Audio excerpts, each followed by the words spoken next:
Hello friends, আশা করি সবাই ভালো আছেন।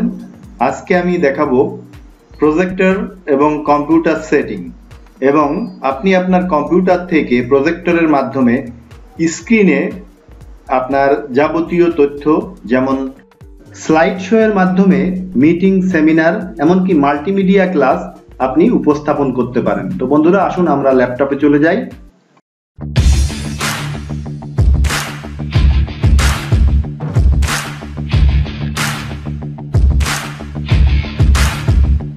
আমাদের প্রথমেই প্রয়োজন হবে নিরবিচ্ছিন্ন বিদ্যুৎ সংযোগ।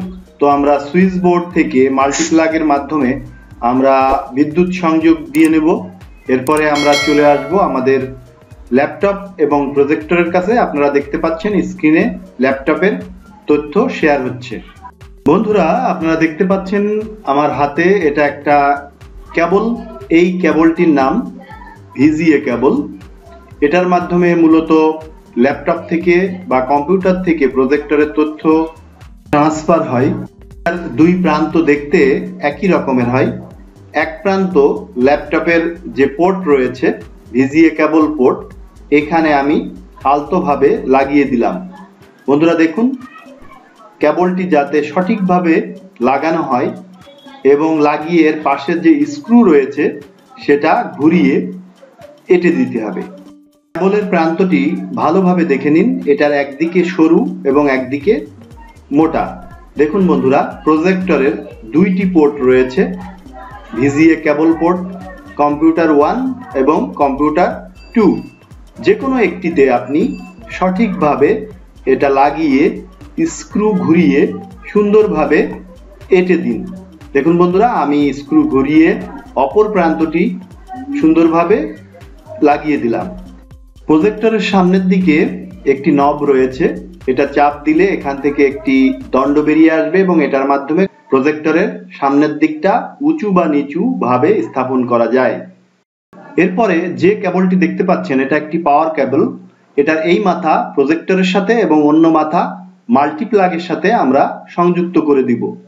বন্ধুরা দেখুন, আমরা পাওয়ার কেবলের একটি প্রান্ত প্রজেক্টরের পাওয়ার পয়েন্টের সাথে যুক্ত করে দিচ্ছি। এটা খুব আলতোভাবে লাগাতে হবে। এরপরে অন্য প্রান্তটি আমরা মাল্টিপ্লাগের যেখানে বিদ্যুৎ সংযোগ রয়েছে সেখানে 3 পিন প্লাগে সংযুক্ত করে দিব।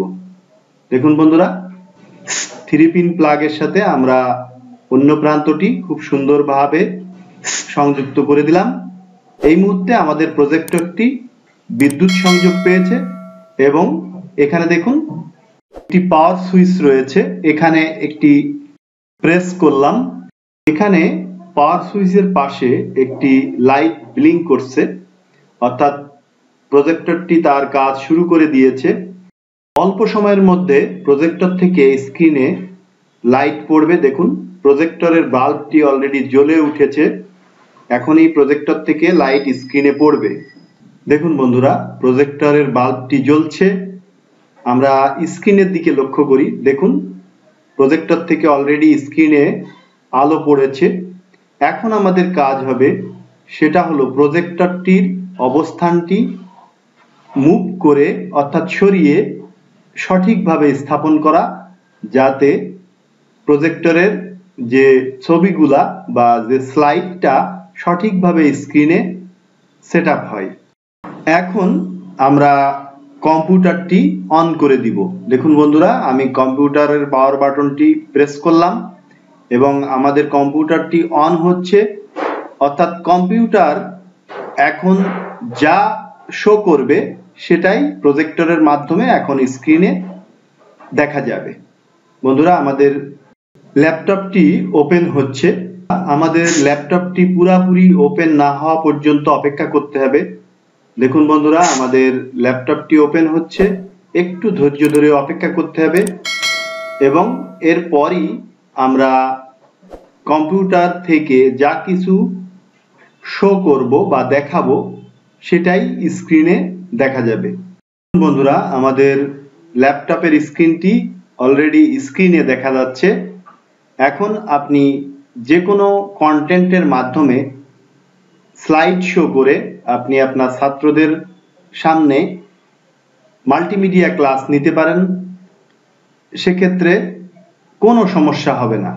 সেক্ষেত্রে যদি আপনার ল্যাপটপের স্ক্রিনটি মাল্টিমিডিয়াতে দেখা না যায়, সেক্ষেত্রে আরো কিছু সেটিংস রয়েছে। সেই সেটিংসের উপরে বেসিক ভিডিও নিয়ে আমি এরপরে আপনাদের সামনে আসছি।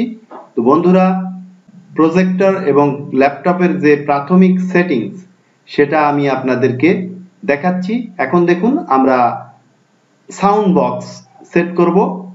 সাউন্ড বক্সের পাওয়ার সাপ্লাই যে কেবলটি রয়েছে এটা সাউন্ড বক্সের সাথে লাগিয়ে দিলাম এবং অন্য প্রান্তটি মাল্টিপ্লাগে সেট করলাম। এবার এর যে আউটপুট কেবল রয়েছে, অডিও আউটপুট, সেটা সাউন্ড বক্সের পোর্টে লাগিয়ে দিলাম এবং অন্য প্রান্তটি কম্পিউটারের কিপ্যাডের ডান পাশে যে পোর্ট রয়েছে সেখানে সংযুক্ত করে দিচ্ছি। দেখুন বন্ধুরা, খুব আলতোভাবে এখানে অডিও আউটপুট পোর্টে আমরা কেবলটি যুক্ত করে দিলাম। আমাদের কাজ প্রায় শেষ। এরপরে আপনি ইচ্ছামতো আপনি যে কোনো স্লাইড বা কন্টেন্ট স্লাইড শো করে আপনি স্টুডেন্টের সামনে মাল্টিমিডিয়া ক্লাস নিতে পারেন। তো বন্ধুরা, এই ভিডিওটি দেখে যদি আপনাদের ভালো লেগে থাকে তাহলে অবশ্যই লাইক, কমেন্ট এবং শেয়ার করবেন।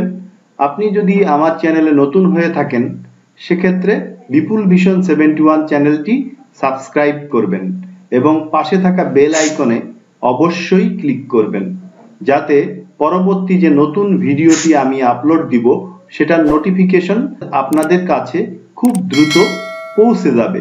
তো বন্ধুরা, আপনারা সবাই ভালো থাকুন, সুস্থ থাকুন। ভিডিওটি দেখার জন্য আপনাদের সবাইকে অসংখ্য ধন্যবাদ।